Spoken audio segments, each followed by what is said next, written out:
Meanwhile...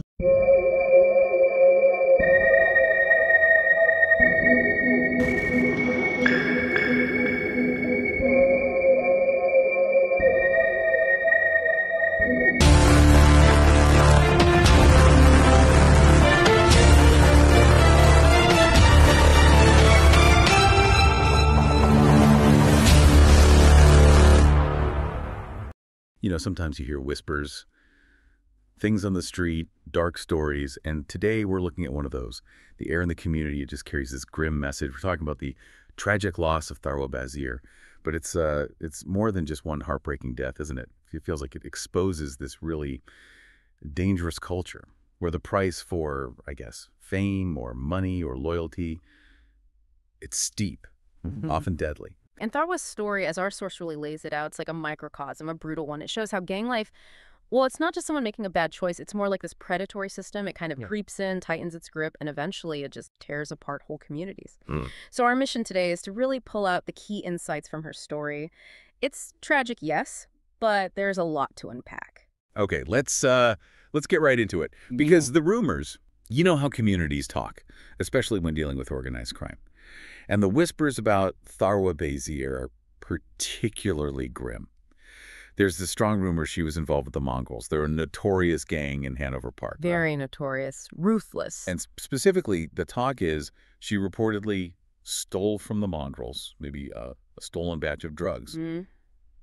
Just thinking about that, it sends a deep chill. What does that even mean, stolen from the Mongrels? In that world, is it just theft or something much worse? Oh, it's never just theft in that context. That's a really crucial distinction. It's seen as a direct challenge, an affront to their power, their control over their, let's call it, business.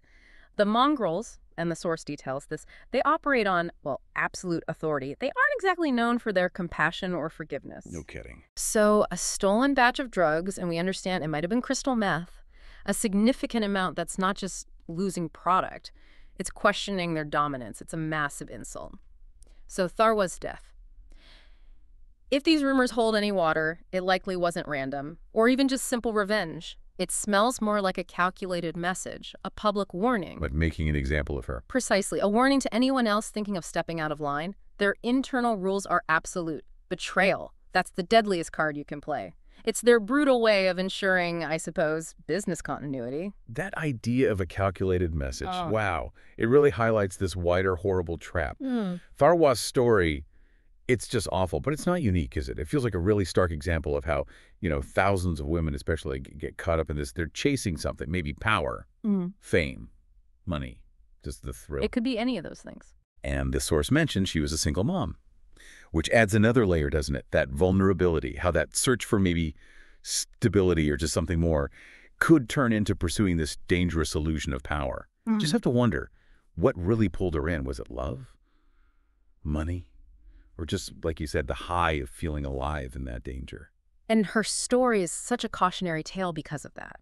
That craving for excitement, the adrenaline rush, it is addictive. It's a powerful force.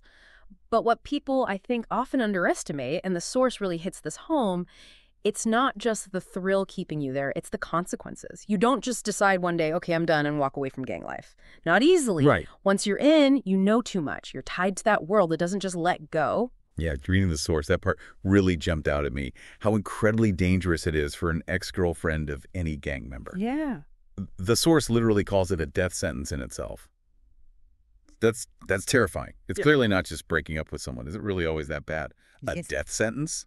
Does the source give any examples or anecdotes maybe of someone actually managing to get out safely? That's a really heavy question. And the core issue, the leverage these gangs have, it's the secrets. It's not just about the violence that they can inflict. It's what you know. Once you've been inside, heard the deals, maybe seen things, witnessed betrayals, or worse, that knowledge becomes this a permanent contract you didn't even sign. Why? The source really emphasizes this. It's not just information, it's a liability, a dangerous one. You've been in the inner circle. You've heard the plans, seen the transactions, maybe even seen bodies drop. You can't just unknow that stuff. You can never fully cut that tie because the weight of it all just hangs over you. If you try to leave, your knowledge is their biggest risk. So once you stop being useful or become a perceived threat, well, by their logic, their brutal logic, you're disposable. And sadly, no. The source offers very few, if any, glimmers of hope for someone truly breaking free safely once they're that deep. It paints a very bleak picture. And the real kicker, what makes it even more heartbreaking, Mm-hmm. is that Tharwa apparently wasn't born into this world. The source says she came from a respectable home, a family. This wasn't the life she was supposedly destined for. No. And you just picture her family, the broken hearts, the shattered lives. It's gut-wrenching. It just hammers home how these choices, these situations, they ripple outwards, don't they? The impact goes so far beyond the individual, a mother paying the ultimate price. Absolutely. And if you look at the bigger picture, that's what gang life does. It doesn't just take lives, it shreds families. It leaves this wake of trauma, of broken hearts. It's this cruel cycle, and often it's the innocent ones the kids left behind, the families who pay the steepest price in the long run. Tharwa is remembered for how she died, tragically, but her family lives with that loss every single day, that silent suffering. The devastating ripple effect. Ah. It makes the community's call for justice feel so urgent, so raw. The source mentions an anonymous community member pleading for people to remember the cost of keeping that life. Yeah. And they say something like, bullets don't care about your dreams, your hopes, or your family. Hmm. They just take you down, no hesitation. And that really brings up a critical point, doesn't it? If this was a hit, like the rumors suggest, the truth isn't just going to surface on its own. It really falls on the community. They have to stand up somehow, demand answers. But there's this massive wall of fear, fear of retaliation. Everyone's terrified of being the next target. Understandably so. Of course. But that silence, it lets the darkness fester. It lets the people behind these acts, these monsters, walk free. They operate without consequence. Ultimately, the truth is the only thing powerful enough to break those chains of fear. But finding that truth, speaking that truth, it takes immense courage from the community itself. So wrapping this up, what's the takeaway here? Tharwa Bazier's death. Mm-hmm.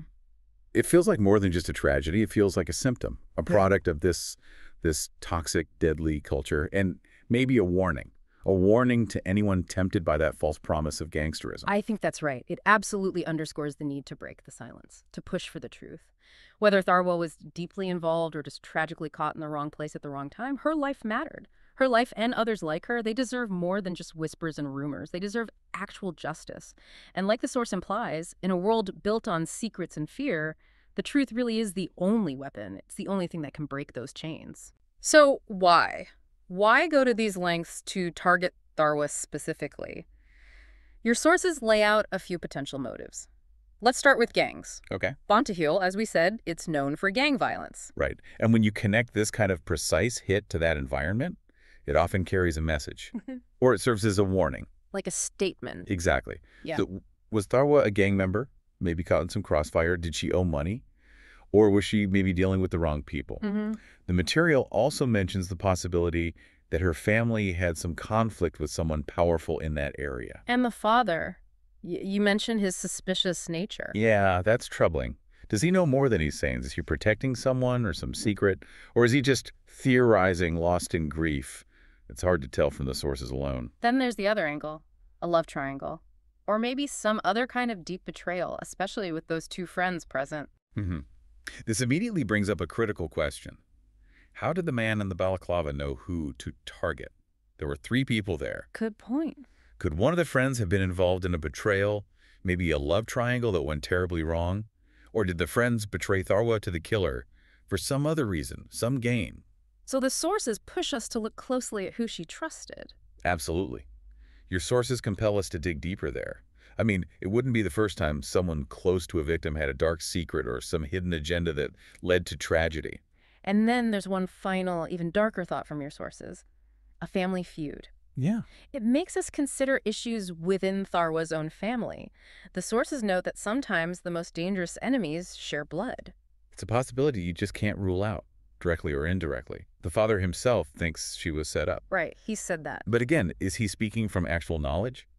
Or just trying to make sense of an unthinkable tragedy? It really highlights how complex family dynamics can be, especially in such a volatile environment. Old feuds can reignite. So, the police are involved.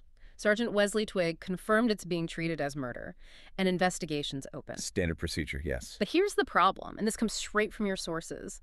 The motive is still completely unclear to them. And that lack of a clear motive, especially when you combine it with the calculated setup, the killer's precision, the disappearing friends, It all screams something more than just a random shooting. Yeah, it feels organized. Very. It pushes us, and likely the investigators, to focus on the planning behind it. What kind of person, or maybe what kind of organization, goes to such lengths, carrying out a hit like this so precisely, and then making sure potential witnesses just vanish? That's the real enigma. Exactly, that's where it lies. Okay, so having pulled apart these key details from your sources, the picture becomes, well, starkly clear, doesn't it? I think so. This deep dive really shows Tharwah's death wasn't random violence. It was calculated, premeditated, a hit. Undeniably. And we've explored the main theories from the sources on the motive. Could be gangs, could be personal betrayal, maybe even something tangled up within the family. And the more we analyze this, the more central those two missing friends become. They aren't just bystanders, they're absolutely integral. Integral to understanding the why. Exactly. They could be the key to solving this whole thing. But that central question, it just hangs there. Who ordered this hit, and why Tharwah?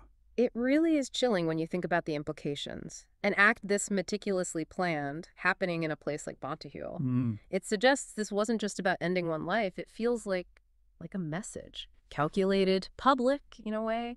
Or maybe about silencing someone who knew too much. A display of power, perhaps. Or fear. That feels like the chilling takeaway here. And your sources remind us the investigation is still young. This story, it's far from over. These unanswered questions, they demand more thought. So maybe the final question for you listening is, Yeah. what detail stands out to you as the most unsettling part of this whole enigma?